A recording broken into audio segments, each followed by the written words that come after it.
Benjamin Franklin once said, "Never argue with someone who buys their ink by the barrel." Franklin, as a journalist, put a great deal of stock in the power of newspapers. Today, we as a society, however, are seeing that power begin to shift, and one of the main reasons for that has to do with social media. I wrote my first news article when I was 14 at Brookhaven High. I never imagined that 8 years later I would have seen every aspect of print journalism. In fact, I told my high school teacher that I was never going to work for a newspaper ever. Well, never say never, because now I have 4 years experience at the Reflector, the student newspaper at Mississippi State University, and I've spent 2 summers working at the Daily Leader in Brookhaven. That, to this day, has got to be the biggest lie I've ever told.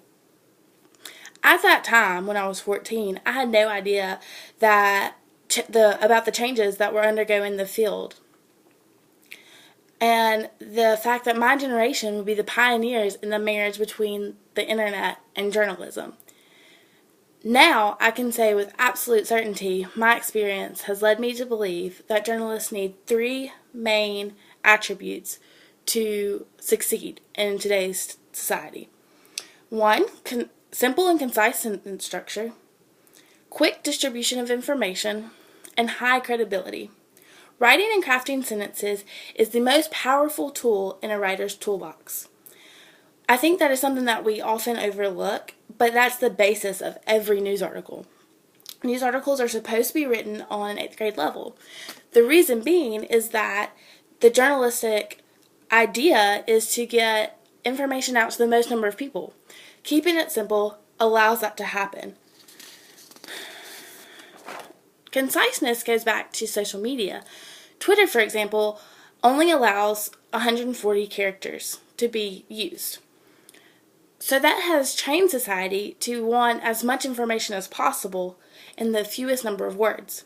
We also see this as newspapers use Twitter to get that information out to begin with. And in many ways, Twitter has become a primary source of information.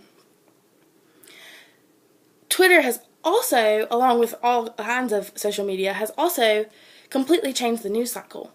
Now it is extremely important to get as much information out there as quickly as possible from reliable sources. Most newspapers tweet links to their articles or post teasers on Facebook to try and get people onto their website. However, one of the main ways that it has changed the day-to-day activities I saw recently when Brookhaven held their municipal elections.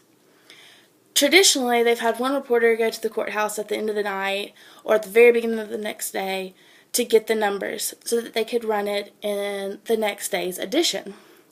Well, this year they had a journalist go to each of the different precincts to call in the numbers for that ward and update the website as the editor got those numbers in.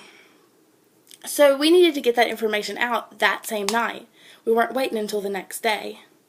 And that's just the tip of the iceberg on how that has changed the journalism field.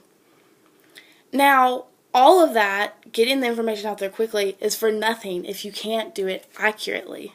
And the accuracy is what establishes a newspaper or journalist credibility. One of the ways that perhaps we've seen that credibility chipped away because of the push for quickness has to be with TMZ's recent incident with the reporting of Lil Wayne's deathbed and last rites, which turns out to not be true. And one swift move, by trying to push that information out there as quickly as possible, TMZ perhaps destroyed their entire credibility in the entertainment news industry. If a journalist cannot marry the need to get that information out there quickly with the need for accurate information, that journalist cannot succeed. Journalists have always played an important part in society, and I believe they will continue to as long as they learn how to adapt as technology evolves. And it will always be extremely important for those out there to play nice with journalists who buy the internet equivalent of ink by the barrel.